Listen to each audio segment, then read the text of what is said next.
mindfulness is when you take the time to be present in the current moment and allowing yourself to feel what you're feeling, being okay with what you're feeling, not judging it. Sometimes we have anger or frustration or sadness, and all of those are really normal emotions. It's what we do with that matters. So when we're feeling angry, certainly a choice is to explode or yell or scream or carry on, throw a temper tantrum. But if I'm mindful about it, I notice that my heart's beating faster. I notice that my jaw is clenched. I notice that I'm wanting to throw a temper tantrum, but I'm not, because I'm connected with those feelings, and I know that those are going to bring me things I don't want. And so instead I take a deep breath or count to 10 or go for a walk. I just don't react. I'm more responsive instead of reactive. And my favorite part of mindfulness is to breathe.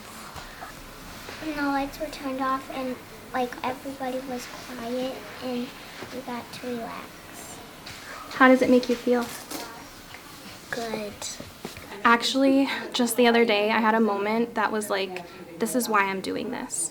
So in the beginning of the year, I had a student who got sad and angry very easily. He didn't know how to manage his emotions quite yet. He was brand new to school. He'd never been to preschool or anything like that.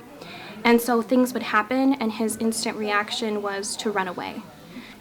We started doing mindfulness from the beginning of the year, and I was teaching them strategies of, we can breathe through it, we can use hand pushes and get the energy out that way, or we can do hand pulls. So, movements incorporated as well that they can use anytime. And so a couple of weeks of the running away happened, and finally the other day he was having a little bit of an argument with another student. I heard crying, and I looked over, and he was approaching me, and he was holding his heart. And he was crying, but he was breathing through it.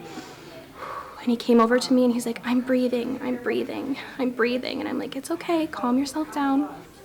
And so when he had calmed himself down, he took a few deep breaths and he was like, it made me sad that they called me mean. And he was able to tell me that because he had calmed himself down.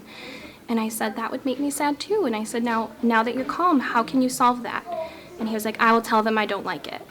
And he didn't run away. And, it's just those little moments where sometimes, there's those kids that have those big reactions and run, and sometimes there's just those kids that are fidgety or that have that worriness inside of them, and it gives them the skills to calm that part of them on their own in a peaceful way.